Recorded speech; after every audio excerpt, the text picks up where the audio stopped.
C'est la nouvelle trilogie, c'est un projet de production, ils savaient pas quoi raconter, mais ils l'ont quand même fait. Et maintenant, ils savent pas du tout où ils veulent aller, mais on verra déjà. Bonjour et bienvenue pour ce épisode de la série À voir. Le film d'aujourd'hui s'appelle Star Wars 7, le réveil de la force. Il est réalisé par J.J. Abrams et scénarisé par Michael Arndt et Lawrence Kasdan et J.J. Abrams, et il est sorti au cinéma le 16 décembre 2015, je l'ai vu au cinéma à l'époque, et en version originale. Oui, on continue notre grande rétrospective des films Star Wars avec donc ce 7e film. 7e film sorti donc quasiment, je crois quasiment 10 ans après, un peu moins, un peu plus, que l'épisode 3 qui était supposé conclure de notre fameux séjour dans la famille, dans l'histoire de la guerre des étoiles, et surtout de la famille Skywalker. Alors pour la petite histoire, c'est évidemment un contexte un peu particulier ce Star Wars 7. Je vais d'abord commencer par vous expliquer un petit peu les règles de la rétrospective, puisqu'on continue. Vous connaissez le truc. Je fais toute cette rétrospective en espérant sortir jusqu'au 8, donc il n'en reste plus qu'un. Allez, on va y arriver avant la sortie du 9, et si on a de la chance, j'arriverai à voir le 9 et à vous faire un retour dessus. C'est pas gagné, mais je vais faire mon possible. Je ne suis pas fan de la série et je n'ai vu que les films avec la guerre des clones dont je vous ai parlé dans le dernier épisode de la rétrospective sur Star Wars 3, la fin de la prélogie avec Star Wars 3 et la revanche des Sith. Grosso modo, comment est arrivé ce projet qui au départ n'était pas supposé arriver? George Lucas était le grand-papa de cette histoire de Skywalker et de toute l'histoire de la guerre des étoiles. Il y avait eu beaucoup de choses en parallèle, l'univers étendu, l'univers canon, les réécritures en BD, en bande dessinée, en livre. Pardon, en BD, bande dessinée, la même chose. En livre, en dessin animé et autres, il y avait beaucoup de choses différentes. Je ne vous avais parlé que d'une infime partie, parce que je connais très peu finalement l'univers Star Wars. Et donc, on était quand même supposé avoir fini l'univers canon. Depuis 2005, on avait eu plusieurs jeux sur Star Wars. Je ne sais plus exactement lesquels, mais bon, il y avait plusieurs jeux vidéo qui continuaient d'étendre l'univers, mais on n'avait plus vraiment d'incursion dans l'univers canon. Même si on avait par-ci par-là des caméos, des choses qui rentraient dans l'univers canon, finalement pas, bref. Ça allait un peu dans tous les sens. Tout ça pour dire... On n'était pas sûr de retrouver l'univers canon de sitôt, l'histoire des Skywalkers étant normalement terminée, mais c'était sans compter sur quelqu'un de très très important qui s'appelle le Pognon. Alors, bonjour Pognon, comment vas-tu? Ah bah écoute, moi ça va bien, je me gave bien ma race, bah écoute, c'est cool, c'est qui ton meilleur copain? Mon meilleur copain, c'est Disney. Voilà. C'était sans compter sur Disney qui... en 2012, rachète Lucasfilm pour 4 milliards et annonce donc dans la foulée une nouvelle trilogie, sans le moindre scénario ni la moindre idée. Hein. Hashtag fan de merchandising et de gros pognon, nous voilà. Donc oui, c'est clair, hein, le Disney rachète clairement Lucasfilm dans l'objectif de relancer les Star Wars d'abord et avant tout. Hein, tout le reste du catalogue, Lucasfilm ne les intéresse beaucoup moins, et ça se voit tout de suite. Et donc... il relance tout de suite cette idée sans avoir forcément un projet en soi. Le film est annoncé pour 2015, avec à l'appui Papy Lucas qui dit que oui, c'est très très bien, et qu'il est bien content de transmettre maintenant l'univers des Skywalker et de l'univers canon à des nouveaux et des jeunes réalisateurs, ce qui est plutôt joli dans le principe, mais on peut partir du principe qu'on lui a filé un bon gros chèque qu'il a dû prendre avec beaucoup d'appétit, et ce que je comprends tout à fait, et ce qui est tout à fait respectable vu le taf qu'il a fait sur les 6 premiers films quand même, ce qui était quand même fou comme taf. Donc tout ça pour dire, George Lucas donc transmet le flambeau, et au départ donc on n'a pas de film, donc c'est un peu bizarre, mais finalement est nommé comme scénariste Michael Arndt. J.J. Abrams est d'abord pas en compétition, il refuse d'abord de le faire. On va avoir plein de réalisateurs différents, Spielberg encore une fois, je crois ils vont voir aussi Coppola, enfin il y a plusieurs réalisateurs qui passent par la moulinette. Pendant un moment on pense vraiment que c'est mon grand maître, mon grand ami Brad Bird, un réalisateur de l'extraordinaire Incredibles. Le 2 est un moins intéressant, je vous renvoie à ma critique que j'ai déjà faite dessus, mais du très très bon Ratatouille, du magnifique... comment ça s'appelle, Le Géant de Fer, et du tout à fait sympathique qui a été un petit peu boudé, sur lequel j'avais fait juste une micro-critique à l'époque où je faisais des HO très très courts de quelques minutes ne serait-ce, sur Finding, c'était quoi, Tomorrowland, j'ai oublié le nom du titre en français, À la recherche de demain, qui je trouve toujours très sympa, un film familial que je trouve vraiment sympathique. Bref, tout ça pour dire, Brad Bird était beaucoup dans les starting blocks d'après beaucoup de monde, et finalement il a refusé pour continuer les projets sur lesquels il était, notamment Tomorrowland, et qu'il faisait déjà avec Disney.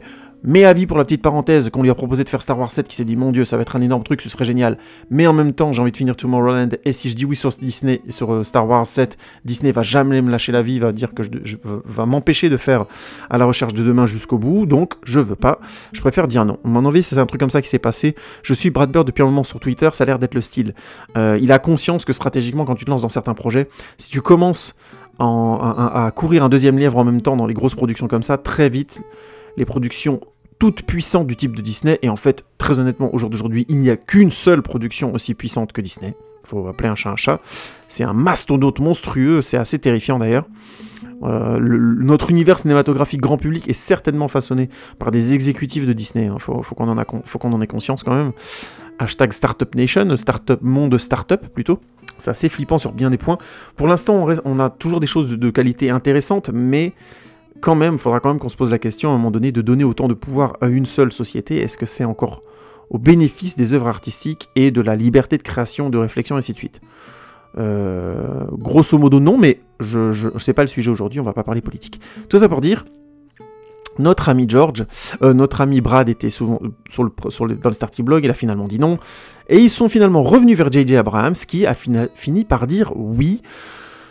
Beaucoup de personnes pensent que c'est essentiellement une question de pognon, et il faut admettre que J.J. Abrams c'est un mec très malin, donc il a fait plein de projets dont je vais parler un petit peu après dans sa filmographie, mais je crois aussi qu'il voulait vraiment terminer toute sa série des Star Trek avant de se lancer, je pense, dans un nouveau projet, et au départ, et c'était un petit peu étrange, c'est lui qui avait fait le reboot des Star Trek avec Chris Pine notamment, et Zachary Quinto, entre autres, Zoé Saldana et tout, Karl Urban, enfin bon bref, excellent casting, Simon Pegg, enfin bon, vraiment cool. Anthony Elchin, paix à son âme. J'ai d'ailleurs fait une rétrospective sur la trilogie si vous voulez écouter. Grosso modo, je pense qu'il voulait aller au bout du truc, et finalement, c'est possible que c'est des questions de pognon, c'est aussi un producteur, donc il y a toujours des enjeux, hein, vous savez, au moment où on lui a proposé de le faire la première fois, il a peut-être pas besoin de ce projet. Une fois qu'on lui a reproposé, peut-être qu'il s'est dit merde, en fait, j'ai mes coproductions Cloverfield Lane qui n'a pas forcément marché, voilà, j'ai d'autres nouveaux projets qui n'ont pas Fringe, ça n'a pas marché autant que Lost, donc j'ai moins de pognon, blablabla, vous voyez ce que je veux dire, quoi. Donc ça a pu aller très très vite, et effectivement, ça peut être des questions de pognon. Mais je pense aussi que pendant longtemps, il voulait vraiment réaliser une trilogie sur Star Trek jusqu'au bout, et je pense que de s'être engagé sur Star Wars 7, ça a été au détriment de la réalisation de Star Trek, comment il s'appelle encore ? Oh, le Star Trek 3 qu'il a fait, j'ai oublié le titre, qui a finalement été, qui a incombé dans les mains, qui est tombé dans les mains de Justin Lin. Justin Lin, réalisateur des Fast and Furious, mais à mon avis, plutôt un faiseur, plutôt un yes man, qui est un bon réalisateur, hein, c'est pas la question, mais qui est pour moi un yes man, c'est-à-dire que il va faire grosso modo ce que la production lui dit. À l'image des Fast and Furious, quoi. Avec plus ou moins de talent, hein, mais malgré tout, c'est pas un mec qui a beaucoup d'identité, et ça me laisse à croire que vraiment, à un moment donné, J.J. Abrams est parti du projet, a réussi à faire rentrer sur le projet un réalisateur qui sortait de films qui avaient fait le milliard au box-office, et ça lui a permis, grosso modo, d'être tranquille et se dire, au pire, Star Trek va marcher, va être sympa, et moi, je vais aller m'occuper de Star Wars 7. Bref, ça c'est un petit peu pour le contexte de mon point de vue. Mais en l'occurrence, J.J. Abrams est donc revenu sur le projet avec Lawrence Kasdan, parce que oui, J.J. Abrams, pour vous raconter un petit peu le personnage, c'est le réalisateur notamment, enfin c'est le créateur notamment des séries Felicity, Alias, Lost et Fringe. Donc rien que pour Alias et Lost, il est extrêmement connu. Lost qui a été une des séries les plus hypées du milieu des années 2000. Alias qui est une série qui à la fin des années 2000 avait fait déjà son petit carton, qui avait très très bien marché. Et en parallèle de ça, il est devenu, je crois sur la fin quand Lost était quasiment fini, il a réalisé son premier film au cinéma, Mission Impossible 3, qui a été une vraie réussite et que je trouve artistiquement très intéressant. Mais je ferai un jour un récapitulatif sur les films Mission Impossible, hein. Calmez-vous, posez vos flingues, hashtag Tom Cruise, je t'aime. Non, je l'aime pas à ce point-là, mais les Missions Impossibles, je trouve que c'est une série intéressante, je reviendrai dessus à l'occasion, et j'ai fait une critique notamment du dernier Mission Impossible, Rogue Nation, à laquelle je vous enjoins d'aller écouter si vous voulez m'entendre m'énerver sur un film. Voilà, hashtag Christopher McQuarrie, je t'aime beaucoup, mais alors là, vraiment, t'avais foiré ton coup. Bref. Et donc, il a aussi réalisé les deux premiers Star Trek de la nouvelle trilogie, en étant producteur du troisième. Donc, Star Trek, le premier, qui était Star Trek, et puis Star Trek Into Darkness, que je trouve encore aujourd'hui excellent, sur plein de points. Il a réalisé Super 8, qui sont en hommage à Spielberg, et qui est un film que je trouvais sympathique, mais pas plus que ça. En tout cas, pour vous définir un petit peu le style de J.J. Abrams, c'est donc un réalisateur, producteur, très gros producteur, scénariste aussi, qui a une capacité à créer des projets et qui est assez malin pour sentir où le vent tourne et à suivre un petit peu la hype. Il avait compris notamment dans Alias et dans Lost comment créer une série qui sont basées essentiellement sur des cliffhangers, et les cliffhangers, c'est le fameux la question de fin d'épisode, quoi. Il est mort, et en fait à la fin on le voit bouger, ah en fait il est pas mort, alors qu'est-ce qui va se passer l'épisode prochain, et ainsi de suite. Oui, j'ai tiré sur ta sœur, mais en fait ce n'était pas ta sœur, ah c'est l'épisode prochain qui va nous répondre. Vous voyez ce que je veux dire? Tout plein de cliffhangers aussi tirés par les cheveux les uns que les autres, hein, dans le style de ce que j'ai dit d'ailleurs, hein, et qui n'ont pas forcément de réponse, mais qui maintiennent le spectateur devant son écran et à suivre la série. Et lui, il a senti le vent tourner au début des années 2000, qu'en faisant des cliffhangers hyper capillotractés, il allait réussir à, grosso modo, créer une hype autour d'une série qui peut-être n'en méritait pas tant, hein, de mon point de vue. Hein. Je connais pas bien Lost, hein, donc vous pouvez tout à fait me péter ma gueule, et Alias aussi d'ailleurs. Si vous estimez que c'est beaucoup plus profond et beaucoup plus intéressant que ça, n'hésitez pas à me le dire dans les commentaires, ça m'intéresse énormément. Mais en l'occurrence, d'a priori, c'est pas des séries qui ont décollé au-delà de leur hype de l'époque, puisque le dernier épisode de Lost, notamment la dernière saison, le dernier épisode, décevant énormément de monde et trouvant pour le coup la série un peu tarte à la crème. Quoi qu'il en soit, c'était une excellente idée et ça lui a permis de faire une hype telle qu'il est devenu, qu'il a gagné énormément d'argent, qu'il est devenu un producteur très hypé à Hollywood. Et ensuite, quand il a réalisé son premier film, Mission Impossible 3, il a aussi démontré d'énormes qualités de réalisation, de dynamisme, de mise en scène, à plein de niveaux. Son style, pour grosso modo le définir, je définirais J.J. Abrams comme un réalisateur contemporain, c'est-à-dire que c'est un réalisateur dynamique, c'est-à-dire que c'est un mec qui n'a pas hésité à insérer dans l'action de cinéma, on va dire hollywoodienne classique, de la caméra à l'épaule plutôt bien sentie, des dialogues souvent rythmés avec des personnages qui se renvoient la balle. Il aime beaucoup faire ça, les personnages qui parlent les uns aux autres, et en fait, leur dialogue ensemble, les uns derrière les autres, font une grande ligne de dialogue. Il apprécie beaucoup ça. Dans Star Trek, notamment dans les 2 Star Trek, c'est très présent, mais aussi dans ce Star Wars 7, j'en parlerai après. Il aime beaucoup les twists scénaristiques aussi, les petites surprises de milieu de film ou de fin de film, ça le branche bien. Même si c'est toujours c'est pas toujours des surprises très, très, très subtiles, ça alimente bien ses films et il construit beaucoup ses narrations là-dessus. C'est un grand nostalgique du cinéma de Spielberg, hein, donc du spectacle familial, on va dire, quelque part profond, potentiellement. Et donc il a toujours une grande envie d'avoir des scénarios qui traitent de choses profondes, mais avec beaucoup de rythme, beaucoup de spectaculaire et beaucoup de générosité. Notamment, il importe un peu dans ses films le cliché des héros de Spielberg qui courent dans tous les sens, qui sont drôles parce qu'ils sont assez agités, assez, toujours en train non pas de rigoler, mais de mettre de la légèreté dans l'action par leur attitude. Un truc qui est très Spielbergien et qui a été bien repris par beaucoup de cinéma, du cinéma des années 90, mais aussi du début des années 2000. Bref, c'est un petit peu le style de J.J. Abrams. Et donc, quand il arrive sur le projet Star Wars 7, a priori, il n'est pas très content du premier jet de scénario qui a été fait par Michael Arndt. Et c'est assez étonnant parce que, et donc il propose à Lawrence Kasdan de venir travailler avec lui. Hein. Je vous renvoie à ce que j'avais dit. Lawrence Kasdan a travaillé notamment sur l'Empire contre-attaque et le Retour du Jedi, puis ensuite sur les Indiana Jones, avant d'avoir une carrière de réalisateur assez drôle dans les années 90, notamment en finissant grosso modo avec l'hilarant Dreamcatcher, où les mecs se font attaquer par des merdes de l'espace, enfin... Incroyable film. Hashtag Morgan Freeman avec des sourcils, de 3 mètres. Enfin, un film assez improbable artistiquement en termes de narration. Bref, mais un scénariste intéressant qui a eu sa petite hype à un moment donné, qui a fait des films intéressants. Enfin, j'en vois certains pour vous en parler. Je vous renvoie à ma critique de l'Empire contre-attaque, où je parlais un peu plus de lui. Et donc, J.J. Abrams fait revenir un papy, un ancien de la série Star Wars, pour reprendre le scénario de Michael Arndt. Michael Arndt, c'est un scénariste très intéressant. Il s'est fait notamment connaître avec l'excellent Little Miss Sunshine de Jonathan Dayton et Valerie Faris. Très beau film sur lequel je ferai un podcast à l'occasion. Je pense que c'est un film qui a plutôt bien vieilli. Un film sur une famille assez iconoclaste. Feel good movie, mais qui pour moi avait allé au-delà, qui était vraiment très intéressant. Je vous en parlerai à l'occasion avec Paul Dano, je crois, dedans, notamment. Hein, d'autres acteurs aussi. Tony Collette, enfin il y avait un bon casting dedans. Greg Kinnear, si je dis pas de bêtises. Bref, vraiment un très beau film. Il a continué ensuite au niveau scénar en travaillant sur le Toy Story 3 de Ian Critch, qu'il a coécrit avec Andrew Stanton. Excellent Toy Story 3. Toy Story sur lequel un jour je ferai des retours. Je sais plus, je crois que j'ai fait un retour sur Toy Story 4, je suis plus certain, mais je devrais un jour vous faire un petit retour sur la trilogie parce que c'est une trilogie très intéressante qui a marqué l'histoire du cinéma. On y reviendra à l'occasion. En 2013, il a coécrit aussi le Oblivion de Joseph Kosinski, le film avec Tom Cruise, film inégal mais dont l'univers était intéressant, et je trouve que le scénario pour le coup avait de vraies qualités. Un mauvais twist de fin, mais de vraies qualités. Il avait coécrit avec Joseph Kosinski, William Monahan et Karl Gajutsek.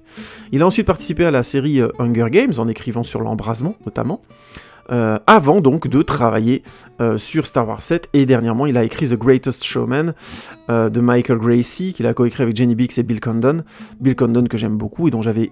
non, je sais pas que j'aime beaucoup, mais j'avais beaucoup aimé son taf, notamment sur le film Mr. Holmes. J'ai fait un petit podcast dessus, n'hésitez pas à aller l'écouter. Bref, c'est pour ça que je voulais parler de The Greatest Showman, parce que j'ai pas vu The Greatest Showman, c'est avec Hugh Jackman, je ne l'ai pas vu, je ne peux pas en parler, c'est une comédie musicale, qui a eu son petit succès, mais je ne connais pas, je vais pas en parler. Et donc... il avait aussi écrit une première ébauche d'un scénario sur Star Wars 7. Première ébauche qui a été rejetée, en quelque sorte, par Michael Arndt, qui a donc quitté le projet. Et c'est Abrams et Kasdan qui ont donc repris le film, tout en demandant, puisque le scénario était... Là, on est en 2015 déjà, donc 3 ans après le rachat de Lucasfilm. Et Abrams et Kasdan ont donc demandé, logiquement, de repousser le film, non pas à 2015, mais à 2016, ce que Disney a refusé. Dans un premier temps, avant d'accepter de repousser le film non plus à l'été 2015, mais à la fin 2015. Donc ils leur ont donné 6 mois de plus, ce qui à mon avis n'était pas du luxe, vu le résultat. Entre-temps, le film a été annoncé clairement comme l'épisode 7, avec le retour du casting original, c'est-à-dire Mark Hamill en rôle de Luke Skywalker, Carrie Fisher dans le rôle de Leia, de la princesse Leia, Harrison Ford dans le rôle de Han Solo, 35 ans plus tard, ce qui était quand même dingue, et ce qui était pour le coup réellement excitant, parce les personnages devaient vraiment avoir 35 ans de plus, ce qui pour le coup était intéressant comme principe de base.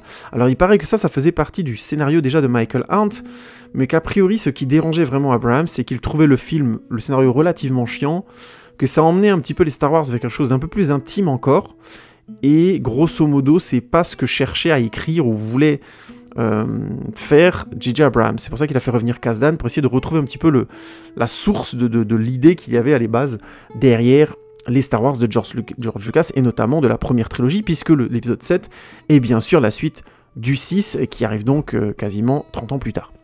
Donc dans l'idée, pourquoi pas. Dans les faits, disons que on va pitcher, on va d'abord pitcher, on va schtroumpfer avant de parler un peu de ce Star Wars 7. Dans une galaxie lointaine, il y a longtemps, très longtemps, sur la planète désertique Jakku, Poe Dameron, un pilote de l'Alliance Rebelle, reçoit les plans de l'emplacement où se trouvait le légendaire Luke Skywalker. Il les place dans la mémoire d'un droïde qu'il envoie à la recherche d'un autre membre de la Résistance. Malheureusement, Poe est fait capturer par Kylo Ren, le terrible bras droit du Premier Ordre, qui espère lui faire avouer où se trouvent les plans. Mais au milieu du massacre ordonné par Kylo Ren, un soldat ne veut pas tirer. C'est Finn. Il décide de fuir le Premier Ordre et de libérer Poe pour cela. Pendant ce temps, plus loin, sur Jakku, le droïde est sauvé par une jeune et pauvre femme qui survit en vendant des morceaux d'épave de vaisseaux spatiaux et qui se prénomme Rey. Alors, la critique, je vous préviens tout de suite, la critique va être moins longue que ce que j'ai pu proposer sur les autres épisodes de la rétrospective, parce que quelque part, c'est un film qui est attaquable, oui et non. C'est assez étrange ce que je vais vous dire. Je vais m'expliquer. Je vais vous raconter un petit peu comment je l'ai vu. Je l'ai vu une première fois au cinéma, et après ce premier visionnage, franchement, j'étais content. Après des années de mise en scène de George Lucas, je me suis senti, il y a eu un bol d'air dans l'univers Star Wars. Ça m'a fait du bien. J'ai trouvé plein de choses qui chez Lucas me semblaient être devenues chaotiques. Notamment, j'étais beaucoup plus dur à l'époque où j'ai vu Star Wars 16 sur la prélogie. Même si aujourd'hui j'ai encore beaucoup de choses à critiquer sur la prélogie, si vous avez écouté mes critiques de la prélogie, je les mets de toute façon évidemment dans les infos de cette vidéo.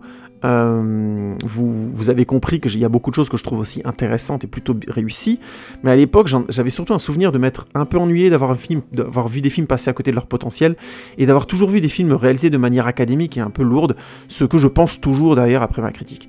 Et du coup, qu'est-ce qu'il a amené là-dedans, JJ? Déjà un dynamisme des dialogues. Alors c'est pas toujours amusant, je trouve pas que ce soit toujours aussi abouti que dans ces autres films, notamment dans les Star Trek. Je trouve que ça fonctionne beaucoup mieux, on sent que le scénario est beaucoup plus abouti. Hashtag spoiler sur la fin de ma critique, mais j'ai trouvé qu'il y avait quand même un dynamisme dans le dialogue qui font du bien, une certaine vitesse, une certaine intensité. Alors, je fais tout de suite une parenthèse dans la parenthèse, je suis vraiment pas fan de ce tic qu'ils ont voulu, que Kasdan visiblement a ramené et que J.J. Abrams a trouvé nécessaire pour conserver l'état d'esprit Star Wars, ce fameux truc de les gens sont dans un vaisseau, ils tirent, ils font des trucs et puis ils se disent « Ah, t'as vu ce que je viens de faire? Oh, c'est incroyable, oh, c'est fou, machin !» Je trouve ça particulièrement... même si les acteurs le jouent très bien, j'ai beaucoup de mal à y croire. Je trouve que ça enlève beaucoup de poids à ce qui se passe et que ça veut faire film Disney, donc film grand public, de manière forcée. Si c'est drôle et sympathique ce qu'ils vivent, c'est drôle et sympathique ce qu'ils vivent. Si par contre ils sont tendus, que c'est flippant, que comme certaines séquences du film le montrent, oui, j'ai oublié de le dire, je spoil comme un salaud, hein. Donc là, si vous voulez voir Star Wars 7 et pas vous le faire spoiler, matez-le avant, parce que là ça va être violent, hein. Et encore celui-là, je vais peut-être pas trop m'exciter sur Star Wars 7, mais je vais quand même bien spoiler, hein, donc regardez-le avant quand même, parce que là le 9 va sortir, ce serait dommage de se faire spoiler le 7 en attendant. Bref, tout ça pour dire, on voit clairement une scène où Rey récupère le fameux Funko Millennium de Han Solo des précédents films, elle va piloter, et pendant ce temps-là, Finn se met donc sur les canons derrière et commence à tirer. Il a jamais tiré, donc il réussit à toucher parfois, il est content. Mais je pense que entrevoir sa satisfaction et l'entendre dire « Waouh, t'as vu ce que je viens de faire ?» c'est... Non seulement c'est déplacé, mais c'est assez absurde. Est-ce que vous voyez quelqu'un qui est en train de piloter une voiture à donf commencer à répondre et taper la discute dans un moment aussi crucial? Moi non. Je peux comprendre qu'on le ressente comme ça, mais moi pas du tout. Et du coup, ça enlève, je trouve, au lieu de rajouter de la légèreté du côté drôle aux situations, eh ben ça en enlève pas mal, ça rend ça un petit peu creux. Mais... malgré tout, ça crée des dialogues dynamiques et donc les personnages se découvrent dans l'action, ce qui pour le coup, pour moi, est une vraie qualité. Alors il n'y a pas que ça, hein, ils se découvrent aussi autour de dialogues plus posés, je reviendrai là-dessus après, mais grosso modo, c'est pour moi une qualité, on a déjà franchi un cap de dynamisme, mais je pense que au-delà du dynamisme des dialogues, les scènes d'action sont spectaculaires, signifiantes et émotionnelles, et ça pour moi, dans la série, c'était tellement rare que là ça fait du bien. Comme je disais au tout début du film, l'évasion en Faucon Millennium de Jakku, elle est fun, elle n'est pas forcément incroyablement intense, mais au moins elle est fun. On comprend que Rey non pas se découvre, mais se sait pilote, elle prend son pied à le faire, elle fait des trucs fous avec le Faucon Millennium et c'est très sympa, tout en commençant à créer une relation avec Finn qui est sur un pied d'égalité. Lui, il court, juste avant, il court pour essayer de la sauver alors qu'elle est en train de se faire agresser, elle tatane de mecs toute seule. Et là, on voit clairement Finn être surpris, machin. Donc, il y a tout de suite ce discours sous-jacent qui fait qu'ils seront sur un pied d'égalité. C'est pas la princesse à sauver. Et ils vont pouvoir être vraiment deux êtres humains, à proprement parler, embarqués de manière égale dans l'aventure. Ça, c'est des changements d'écriture subtils, mais je reviendrai là-dessus par rapport à la série. Mais ça fait du bien, et je pense que c'est pas forcément incroyablement féministe et incroyablement, on va dire, engagé, mais... ça a sa place dans un film grand public, à un endroit qui fait du bien, je pense. Et tout ça pour dire, l'évasion donc avec le Faucon Millennium est sympa, il commence vraiment à faire équipe. Pareil plus tard, l'attaque de la planque de Maz Kanata sur la planète Takodama, avec la séparation de Finn et de Rey derrière, qui est le vrai nœud émotionnel de la séquence. Finn qui s'enfuit dans la forêt, qui est poursuivi par Kylo Ren, pendant que... Non, Rey, je veux dire, est poursuivi par Kylo Ren dans la forêt, pendant que Finn, lui, est en train de se battre avec les anciens Stormtroopers, il y en a carrément qui le traitent de traître. Alors c'est quand même assez génial, parce que visiblement tout le monde le connaît, hein. Si j'ai bien compris, l'armée du Premier Ordre, elle est immense, mais le mec sur qui il tombe pour se battre à main nue avec lui, enfin, plus ou moins contre lui, le connaît, et le traite de traître. Donc bref, visiblement sa tête est connue. Peu importe, alors que normalement ils ont tous des casques, bon bref, je ferme la parenthèse. Pas très logique tout ça, mais on s'en fout. À la limite, imaginons qu'il soit tombé sur un copain, on s'en fout. Tout ça pour dire, cette fameuse attaque est vachement bien. Il y a ce que je disais avant, cette idée d'aller au milieu de l'action avec des caméras à l'épaule, les caméras très proches des personnages, et du coup on est à leur niveau de regard. On a ces deux excellentes idées. La première, c'est que du coup il y a tout qui explose autour d'eux d'un seul coup. La guerre dans Star Wars prend une tournure réellement physique et non plus contemplative. Jusque-là, c'était beaucoup trop le cas, même dans des films où c'était supposé être la guerre tout le temps, comme dans Clone Wars à la fin, ou l'attaque des clones à la fin, pardon, ou encore dans La Revanche des Sith. Là, enfin, on est sur le terrain avec eux. Et en l'occurrence, les explosions autour, le fait de se tirer dessus, de voir du sang, pas forcément beaucoup, mais d'en voir un peu, de vraiment sentir une différence dans l'impact, dans l'implication du spectateur dans la séquence, bah ça fait du bien. Et avec cet enjeu, toujours de voir Finn chercher Rey au milieu de la bataille, ça fonctionne vraiment bien. Sans compter que Finn n'est pas non plus imbattable. On a aussi au milieu de ces séquences-là Han Solo et Chewie qui font voilà, 2-3 petites vannes et ça fonctionne bien aussi. Et évidemment, on a toute la séquence de fin avec le combat dans la neige, juste après, évidemment, le coup émotionnel de la mort de Han Solo. Et oui, spoiler, désolé, voilà, maintenant je vous avais prévenu. Hein. Et donc ce combat que je trouve vraiment magnifique, avec la neige, le Kylo Ren habillé en noir avec son épée rouge, là, face à d'abord Finn, puis face à Rey, avec ce côté, comment dire, il y a un côté... fin du monde, Han Solo vient de mourir et il y a quelque chose de l'ordre de l'hiver qui commence, d'une période très difficile qui commence, et ça commence par un hiver, une tempête. J'aime bien cette mise en scène, c'est pas forcément très subtil mais j'aime bien l'idée. Donc bref, des scènes d'action spectaculaires, signifiantes et émotionnelles, et on n'en avait pas eu assez dans cette satanée saga, bon sang, c'était trop souvent ou spectaculaire, ou émotionnel, ou juste contemplatif, et là au moins il y a des enjeux clairs qui tendent la narration. Je vous renvoie encore à cette vidéo de Reg le Gorilla qui parle très très bien de comment Star Wars La Revanche des Sith a grosso modo raté le coche dans le duel entre Obi-Wan et Anakin, en faisant quelque part un duel qui doit résoudre quelque chose, mais il dure tellement à rallonge qu'au bout d'un moment on ne sait pas exactement pourquoi le film veut plus raconter ça et nous faire voir Anakin et comment dire, et Obi-Wan qui font du surf sur la lave. Bref, c'était assez raté, tandis que là, clairement, les enjeux du dernier duel, ils sont bien. Reg le Gorilla les résume bien. Il y a vraiment quelque chose à régler. Han vient de mourir. Rey et Finn veulent quelque part le venger, tout en sachant que, comment dire, Kylo Ren est plus fort qu'eux, et Kylo Ren, il veut prouver qu'il est capable de tous les tuer, qu'il a quelque chose à prouver à son maître et tout. Donc il y a vraiment des enjeux émotionnels qui sont clairs, et qui à ce moment-là du film ne laissent aucun doute.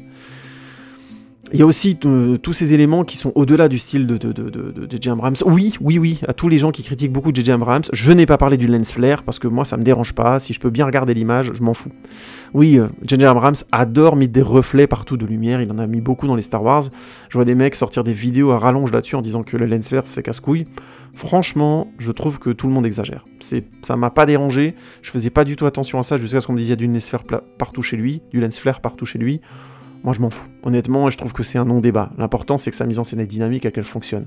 Après, s'il a envie de mettre des reflets partout et que ça fonctionne dans l'univers où il est, je sais pas trop ce qu'on peut venir me raconter. Hein. Aussi bien dans l'univers de Star Wars que dans celui de Star Trek. Pour moi ça c'est vraiment... S'il arrive un jour et qu'il commence à mettre du lens flare partout, dans un film au Moyen-Âge, bon bah là effectivement on va commencer à lui dire de se calmer. Ça me paraîtra un peu moins comment dire, dans le ton. Mais à partir du moment où il se permet ça dans des films de science-fiction, où on a grosso modo des lumières partout, des tableaux de bord et des machins de vaisseaux, je vois vraiment pas le problème ni la contradiction. Bref, je ferme la parenthèse, hashtag qu'est-ce qu'il y a. Et en plus, donc, l'autre élément aussi excellent qui fait que notre ami Abrams a su ramener dans cette série, ben, c'est tout simplement l'identité Star Wars.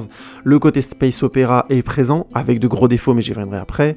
Il y a une tragédie, le côté tragédie, avec bien sûr ce rapport entre Han et Leia et leur fils. J'oublie son nom d'ailleurs, alors Ben Kenobi, n'importe quoi, Ben Solo qui est donc devenu Kylo Ren. On a un approfondissement aussi de l'univers des Skywalker avec ce fait que Han et Leia se sont séparés parce que Han ne pouvait pas être un père. Ça, je trouve que c'est plutôt bien écrit, que ça correspond bien au personnage de la première trilogie. Leia qui est restée chef de la résistance, toujours droite et engagée, ça lui correspond aussi. Le fait qu'ils aient perdu contact à leur enfant, qu'ils ont demandé à Luke de s'en occuper quand Luke a ouvert son université, entre guillemets, son école des Jedi, et que c'est parti en vrille avec ce fils-là, c'est quand même très intéressant, parce qu'il y a encore ce truc dans la lignée des Skywalker qui est présent, cette problématique. Bref, c'est un approfondissement que je trouve très intéressant. Le retour bien sûr d'éléments plus cosmétiques comme les Stormtroopers, l'ombre de Dark Vador qui est clairement présent à l'écran avec on ne sait pas pourquoi, mais le personnage de Ben Solo qui lui vaut une sorte de culte, le retour des sabres laser, la musique de John Williams puisque c'est de nouveau lui qui compose la musique et comme par hasard elle est encore une fois excellente, etc. etc. Je suis pas fan, mais c'était sympa de retrouver cet univers aussi fidèlement fait, revoir le Faucon Millennial faire des excellentes scènes de combat, entre guillemets spatiaux, c'était un vrai bonheur, notamment ceux sur la planète Jakku sont vraiment fun, ça fait plaisir. Ah oui, j'avais oublié pour la petite parenthèse, un autre élément, parce que j'avais dit qu'il y avait 2 éléments dans la fameuse attaque de la, de la planque de Maz Kanata sur Takodama, c'était de voir un vaisseau, le vaisseau TIE Fighter de... Je sais même pas si c'est un TIE Fighter, bon, un des vaisseaux, le vaisseau de Poe Dameron, faire plein d'acrobaties et buter plein de monde du point de vue de Finn au sol.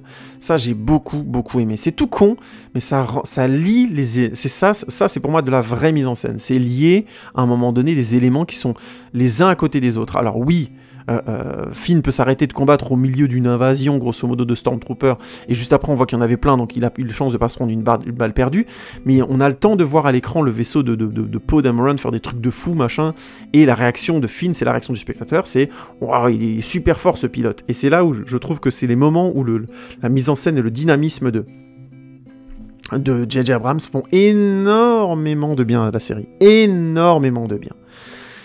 Donc bref, j'avais une sensation globalement positive, et puis je me suis sorti en étant plutôt content, j'avais pas été bouleversé, je trouvais pas que le film fonctionnait à fond, et je vais revenir là-dessus après, mais j'avais passé un vrai bon moment. Un vrai bon moment, j'étais là en train de me dire, ouais, c'est vraiment un bon redémarrage, c'est sympathique, je m'attendais pas à ça, j'ai pas adoré, j'étais pas non plus bouleversé, j'ai pas adoré les personnages non plus, avec le nouveau casting principal, mais j'avais passé plutôt un bon moment. Alors je veux juste revenir un petit peu sur ce casting principal d'abord. Ah non, je vais revenir après dessus, vous allez comprendre où je vais en venir. Grosso modo, j'avais une sensation positive, et en fait, peu de temps après, donc je crois que 3 ans plus tard, quand Star Wars 8 était prévu et qu'il devait sortir, j'ai commencé à me demander qu'est-ce qui s'était passé dans Star Wars 7, et en fait, même si j'en avais une idée plutôt précise, ça allait, je m'en souvenais plutôt bien, j'étais assez surpris de me rendre compte que ça me faisait pas beaucoup d'effet, j'avais plus vraiment de sensation. J'avais une sensation d'oubli, ou on va dire quelque part de non-investissement émotionnel qui m'a surpris. Je me dis, mais en fait, ces personnages m'ont pas spécialement touché, il y a quelque chose qui n'a pas fonctionné. Et à mon avis, l'oubli principal qu'il y a eu, c'est celui d'avoir un scénario, hein, ou plutôt d'un scénario qui sait où il va. Et là, je vais rejoindre un petit peu la critique de Durandal. Si vous avez vu les vidéos dessus, je risque de dire des choses similaires. Tiens, je vous mettrai les vidéos de Durandal sur Star Wars 7 en lien, vous verrez. Il a eu un petit peu un trajet cousin. Pas forcément le même, mais un peu similaire. Je crois que moi, j'ai beaucoup plus aimé que lui le film à la première vision. Mais lui aussi, il avait bien aimé. En fait, qu'en le revoyant, il avait énormément de critiques à faire et il s'est rendu compte que, et je le paraphrase littéralement, Star Wars 7 était un film assez creux. Comment dire, c'était un film qui au final avait pas grand chose à raconter. Enfin, je vais m'expliquer. Grosso modo, le film part du principe que Rey, une pieuse d'épave solitaire, abandonnée par sa famille et qui vivait sur Jakku, et qui donc se fait rentrer dedans littéralement par l'histoire, en tombant sur le robot BB-8 par hasard dans le désert, se retrouve impliqué dans une histoire qui l'a fait rencontrer Han Solo, qui l'amène à rencontrer Maz Kanata, et qui lui fait comprendre qu'elle est liée à la Force et qu'elle a quelque chose de particulier. Après avoir été notamment... elle se fait ensuite capturer par Kylo Ren, et elle se rend compte qu'elle a vraiment un rapport à la Force, et ainsi de suite. Mais la première chose qui m'a posé problème, et ça c'était déjà dès la première vision, et qui, à mon avis, ampoule le film, c'est que dans les films canons de la série Star Wars, on avait cette présence constamment de... cette idée qu'il fallait apprendre à maîtriser la Force, que c'était très compliqué et très long. Et on voyait finalement, essentiellement, Anakin et Obi-Wan maîtriser la Force, parce que, logiquement, ils avaient eu une formation jusqu'au bout de Jedi ou de Sith. Enfin, en tout cas, ils ont été formés jusqu'au bout. Ils se sont entraînés, ça a mis du temps, des années, et ainsi de suite.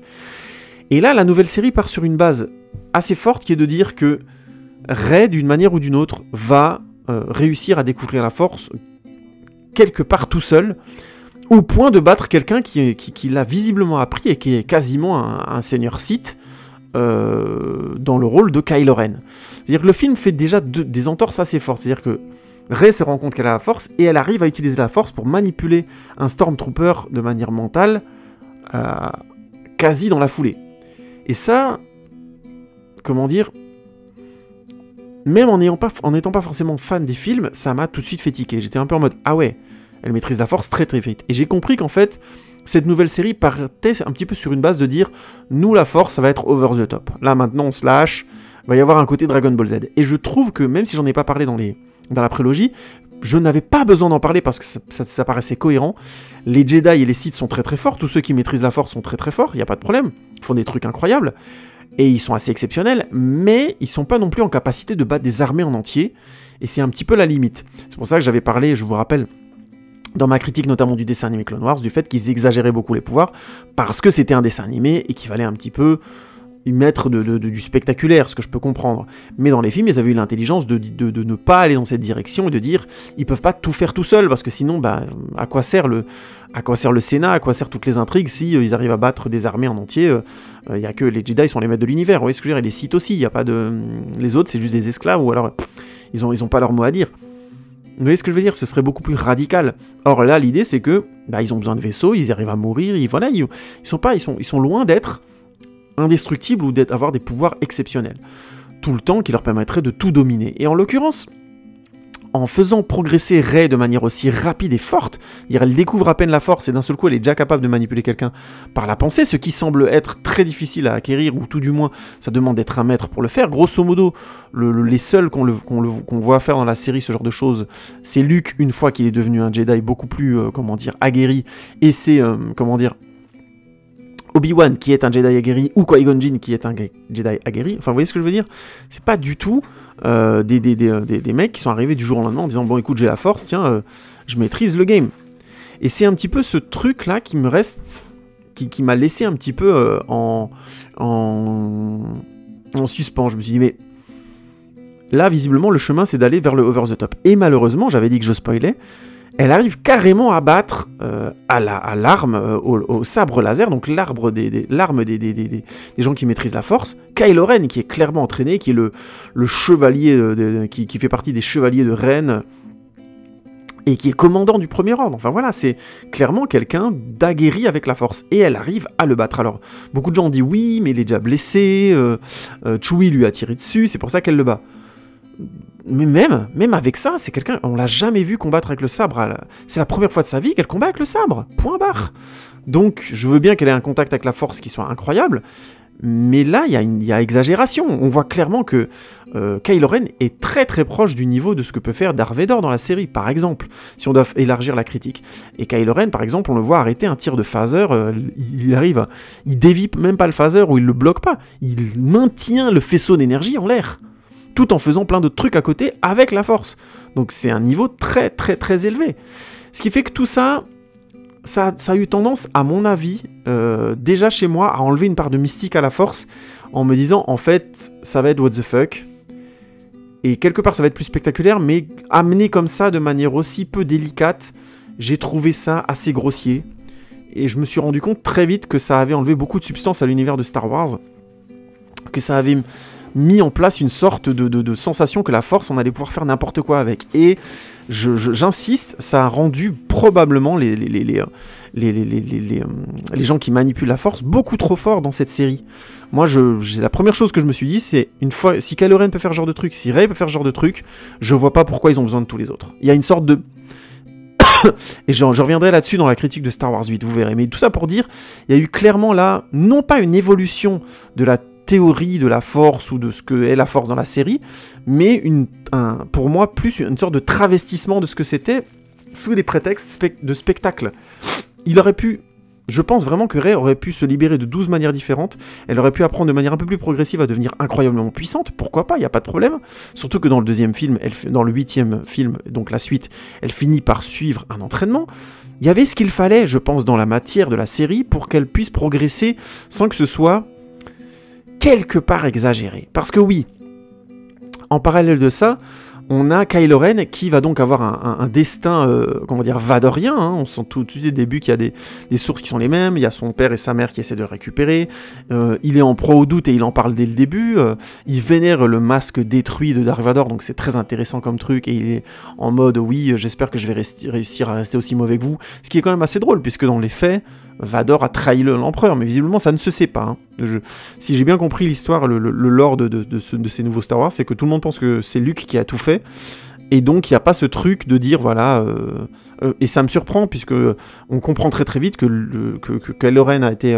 Ben Solo a été un élève de Luke Skywalker, et ça sous-entendrait que Luke Skywalker a jamais remis en cause cette histoire en disant, bah non, mais moi j'ai rien fait, c'est mon père, c'est Dark Vador qui a fait le bon choix juste à la fin, qui est devenu bon quand il le fallait. Enfin, je sais pas trop comment interpréter ça. Tout ça pour dire, et je vous le dis tout de suite, spoiler, mais c'est jamais clarifié dans le 8. Le 9 va avoir beaucoup de choses à clarifier, mais je reviendrai là-dessus après.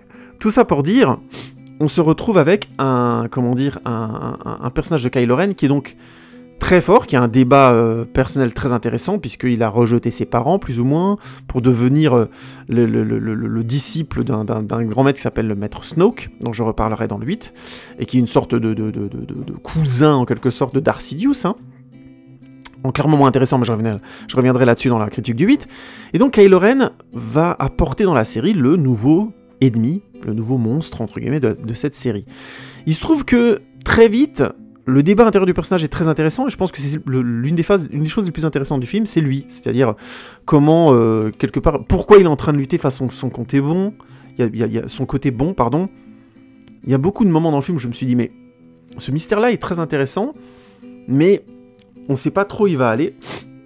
Et je reviendrai sur cette question-là plus précisément dans Star Wars 8. Mais dans l'idée, on se retrouve avec donc un méchant qui va singer ouvertement Dark Vador, en ayant un destin qui est proche de celui de Dark Vador, mais qui va donc se faire battre à la fin de manière assez étonnante par un personnage qui, lui, par contre, Rey, a très peu de background. Il y a tout un mystère autour de ses parents, on ne sait pas qui ils sont.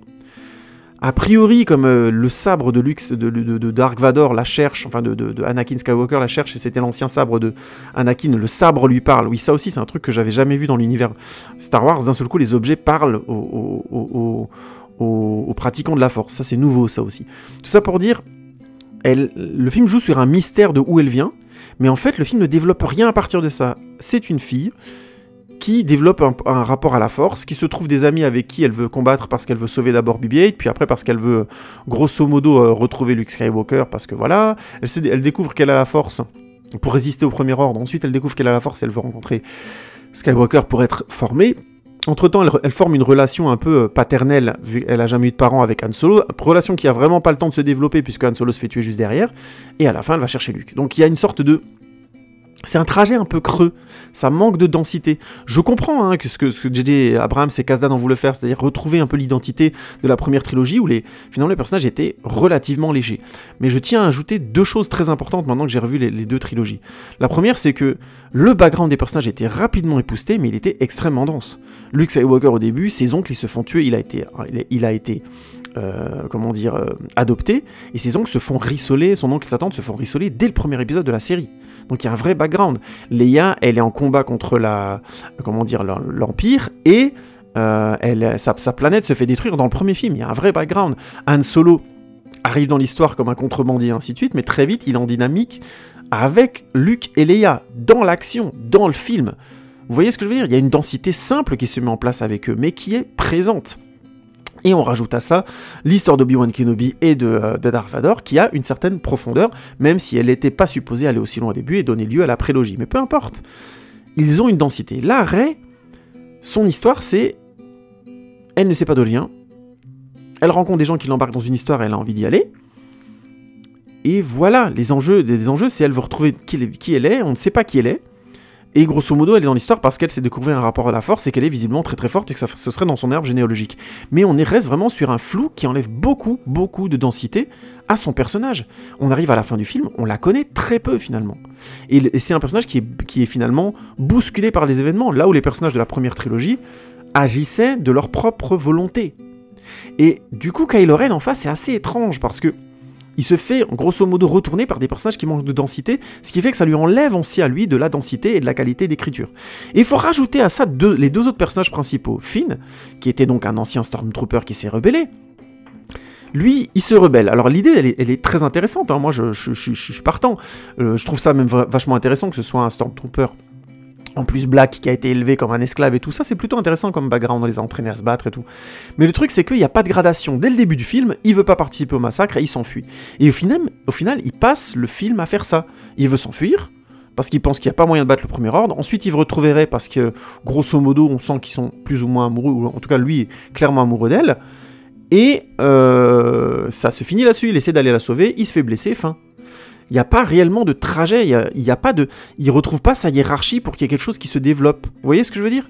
Et grosso modo, il est un peu comme Rey, il est bousculé par les événements plus que ni ne les provoque. Il cherche même pas à résister au Premier Ordre.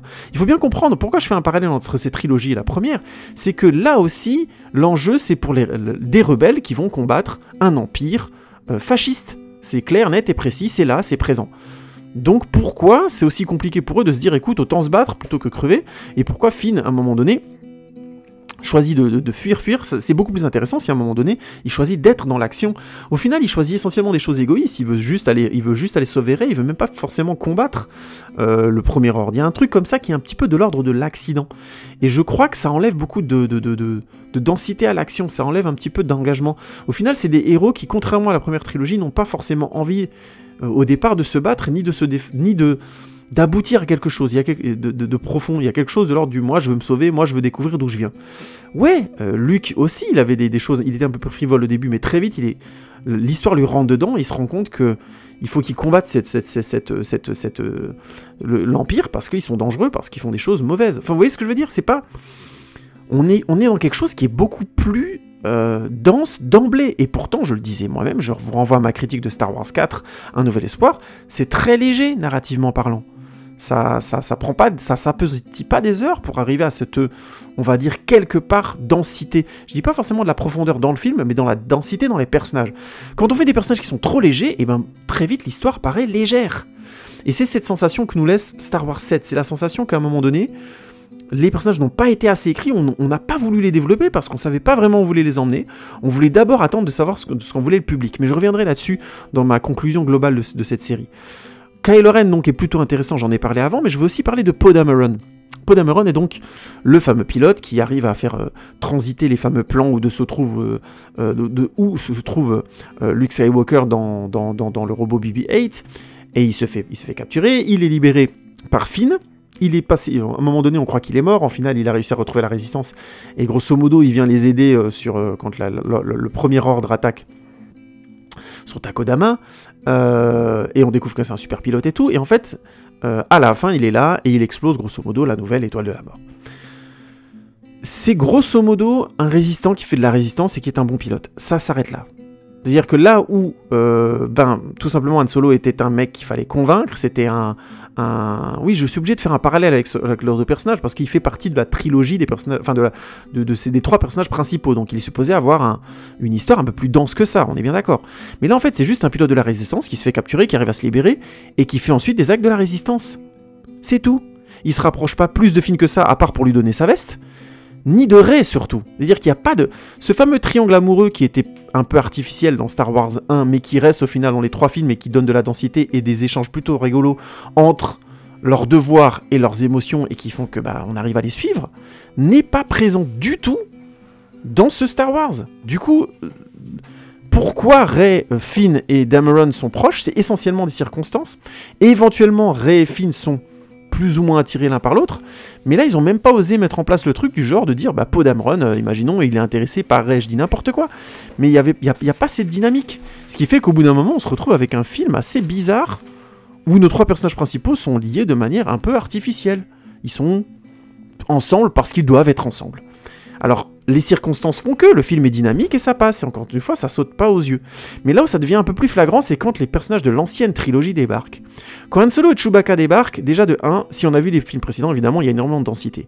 Mais Han arrive tout de suite avec des phrases qui vont beaucoup plus loin que les autres. quand on lui dit est-ce que vous êtes le fameux Han Solo, il dit oui, ou plutôt ce qu'il en reste. Donc on sous-entend déjà que le mec a vécu des choses difficiles, pour peu qu'on le connaisse pas. Et ensuite il retrouve Leia, on comprend qu'ils ont eu une vie de couple ensemble, qui a été pas si mal, mais il a fui plus ou moins la parentalité, ils savaient pas quoi faire avec leur fils ils l'ont carrément donné à Luke, et c'est parti en vrille, et aujourd'hui ils en souffrent, mais ils savent pas trop quoi en faire. Leia elle pense qu'il peut toujours revenir, alors que Han ne le pense pas, et malgré tout Leia lui dit écoute, essaye d'y aller, il essaye d'y aller, il se fait tuer. C'est une histoire plutôt belle.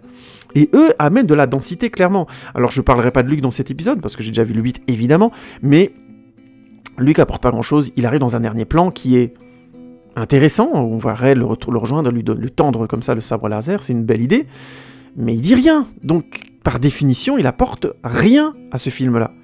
Donc les seuls personnages qui apportent vraiment de la densité, c'est Han Solo et Leia Organa. Et les personnages secondaires comme le général Hux, qui est un petit peu le chien aboyeur qui fait des gros prêchats bien nazis, ou qui a remis en place la dynamique Dark Vador, j'ai oublié, général Tarkin de Star Wars 4, là c'est un peu un miroir, hein, général Hux, Kylo Ren. Oui, pourquoi pas, c'est pas inintéressant, mais c'est... Encore une fois, je pense pas que le film a besoin de s'empouler de ça, a priori, même si je comprends, la série Star Wars a toujours fonctionné un petit peu en miroir, les films les uns avec les autres. Moi, je pense qu'à partir du moment où ils choisissent de faire de la Force quelque chose d'un peu plus différent, ou d'un peu plus, on va dire, libre d'accès, je caricature, qu'on aime ou qu'on n'aime pas, ils auraient pu se passer de ce genre de miroir, c'était pas très nécessaire. Mais bon, à la limite dans le 7, je critique pas trop ça.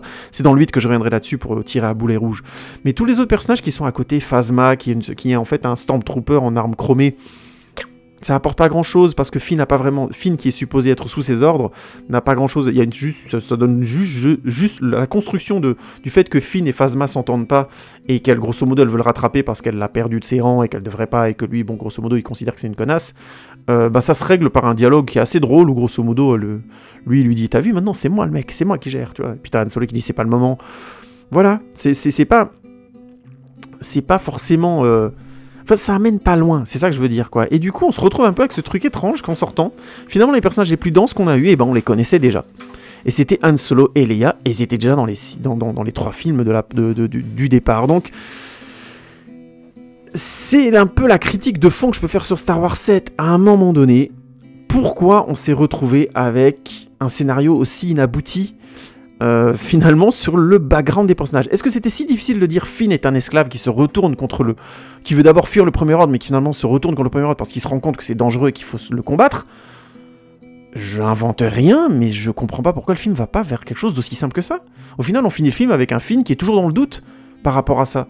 Et c'est vraiment bizarre, parce que tu dis, mais pourquoi faire? Pourquoi faire de lui un pleutre du début à la fin? Alors après, à la fin, il y a des belles séquences. Il essaie de combattre, il veut venger Han Solo. Il essaie de combattre Kylo Ren à main nue et tout ça. Donc à main nue avec l'épée et tout ça. Donc c'est un côté cool de la série de transgresser ça aussi. C'est enfin, on voit quelqu'un qui n'est pas un Jedi manipuler un sabre laser et tenter de combattre. Et il se fait démonter, mais c'est une belle séquence. C'est vraiment classe parce qu'on voit que Kylo Ren est beaucoup au-dessus, qu'il le domine largement de la tête et des épaules. Et ensuite, on le voit combattre avec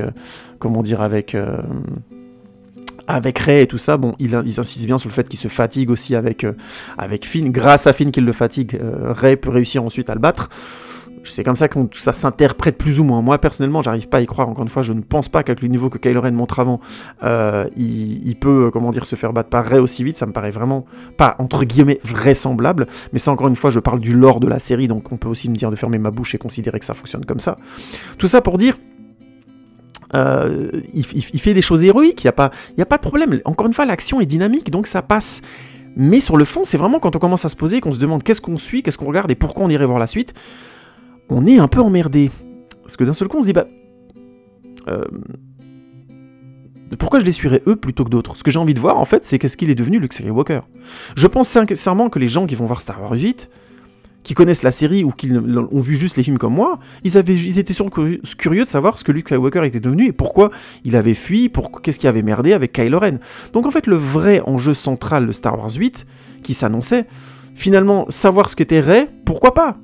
On espère que c'est intéressant. Savoir ce que devient Finn, pourquoi pas? On espère que c'est intéressant. Savoir ce que va être Poe Dameron, honnêtement, on sait ce qu'il va devenir. Ça va être un résistant, point barre. Enfin, ils peuvent que nous surprendre avec un personnage comme ça. Spoiler, pas du tout, mais je reviendrai dessus dans Star Wars 8. Mais grosso modo, c'est Kylo Ren, et Kylo Ren parce qu'il était un ancien élève de Luke Skywalker, et qu'on ne sait pas ce qu'est devenu Luke Skywalker. Voilà, on y est. Je vais aller bientôt vers la conclusion. Je vous avais dit je ferai plus court sur ce film-là, hein, c'est normal. Mais grosso modo, avant ça, je voudrais juste revenir sur la mort d'Han Solo qui a fait couler beaucoup d'encre. Beaucoup de gens ont dit, voilà, il fallait pas tuer Han Solo. En plus, c'était une mort un peu inutile et tout ça. Je vais d'abord prendre le chose d'un point de vue scénaristique. Je pense que la mort d'Han Solo est bien amenée. Je pense que c'est bien écrit. Je pense que c'est une des rares choses bien écrites du film, c'est-à-dire... Il a fui quelque part la parentalité, son fils a mal tourné et du coup il a encore plus fui son couple et ainsi de suite. Avec Leia, ils se sont jamais vraiment voulu, mais l'un à l'autre, parce qu'ils ont tous les deux finalement quelque part abandonné leur fils. C'est un peu étrange à dire, mais ils ont espéré lui donner le meilleur en l'envoyant dans les écoles Jedi quand il a montré une prédisposition à la force, mais ils l'ont perdu parce qu'ils savaient pas comment gérer ça. C'était pas des parents. C'était un amour passionnel, c'était, comment dire, une aventure, c'était tout ce que vous voulez, c'était un vrai amour très fort, mais c'était pas des parents. Et moi j'aime bien ce discours-là, j'aime bien cette idée-là. Je sais que ça a choqué beaucoup parce que Star Wars 6 se finissait en mode ils vont vivre happily ever after, hein, ils seront heureux à jamais, mais je trouve que c'est vraiment une qualité de ces scénarios d'avoir fait ce retournement d'histoire et d'avoir créé un grosso modo entre Han et Leia, cette histoire un peu triste d'un enfant perdu. Et j'aime bien l'idée que Han pense que Ben est perdu et que Leia le pousse à y aller, il y va et grosso modo Ben le tue. La scène est assez ambiguë, hein. Pendant longtemps j'ai cru qu'en fait il le tuait pas ou que c'était quelque part Han qui acceptait d'être poignardé, mais vu qu'il est surpris, je pense pas qu'on puisse le dire. Je vous renvoie simplement pour la petite parenthèse à la critique de Durandal où il montre à quel point, sous couvert d'être un peu plus badass, de montrer du sang et ainsi de suite, les films finalement de la nouvelle série, que ce soit le 7 ou le 8, sont beaucoup moins hardcore que les films de George Lucas où on voyait des gens se faire couper des membres et des choses comme ça. Effectivement, et je pense qu'il a absolument raison. Je ne trouve cependant que la mise en scène est tellement plus dynamique que ça a plus d'impact.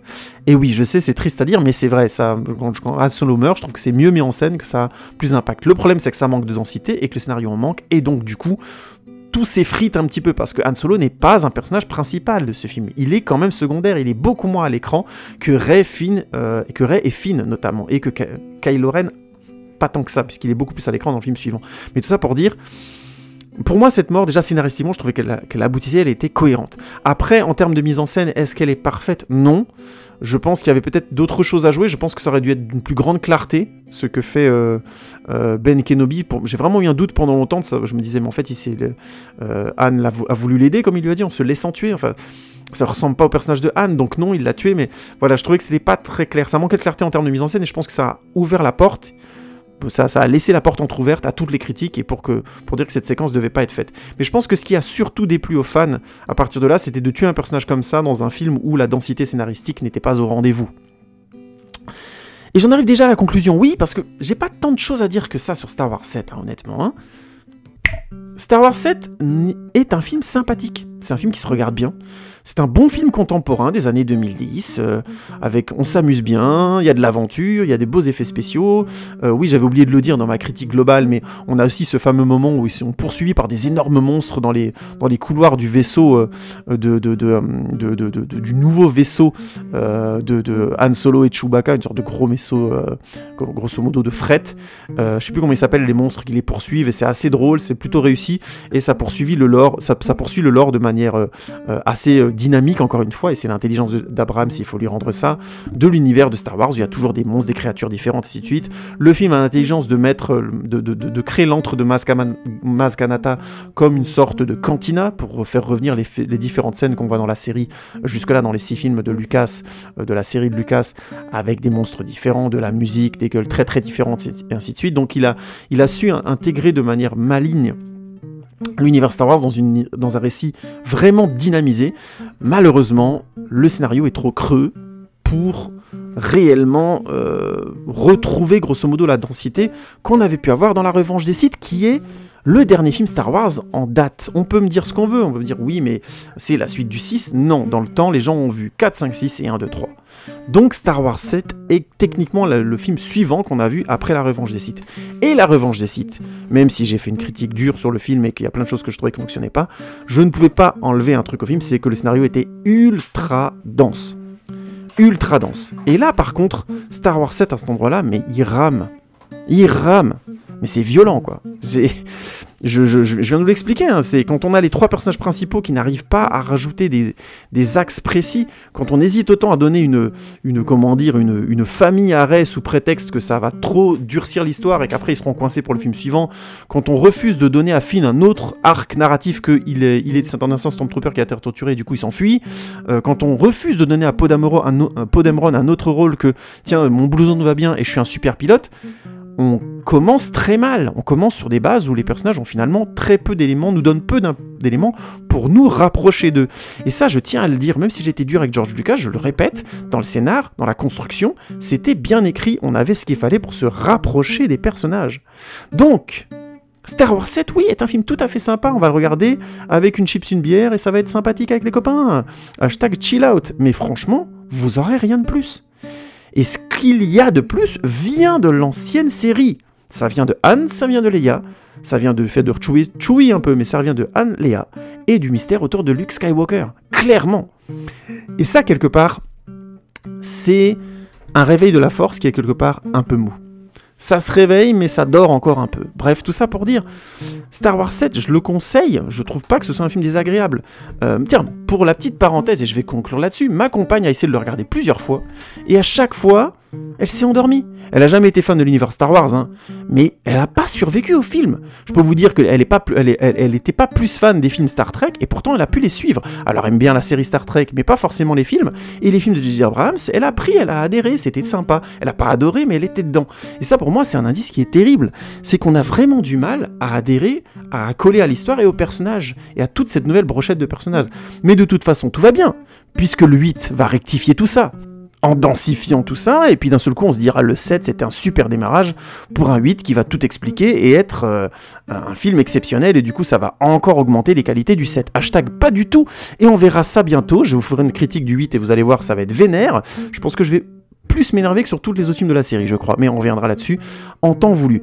Merci beaucoup pour votre écoute, n'hésitez pas à tweeter, Instagrammer, Facebooker, surtout commenter, et on va continuer cette rétrospective, mais bien sûr ce qui m'intéresse le plus ce sont vos commentaires, vos points de vue sur ce Star Wars 7 m'intéressent énormément. Si j'ai oublié des choses, n'hésitez pas à me le dire, j'en parlerai du coup dans ma critique du 8 ou du 9.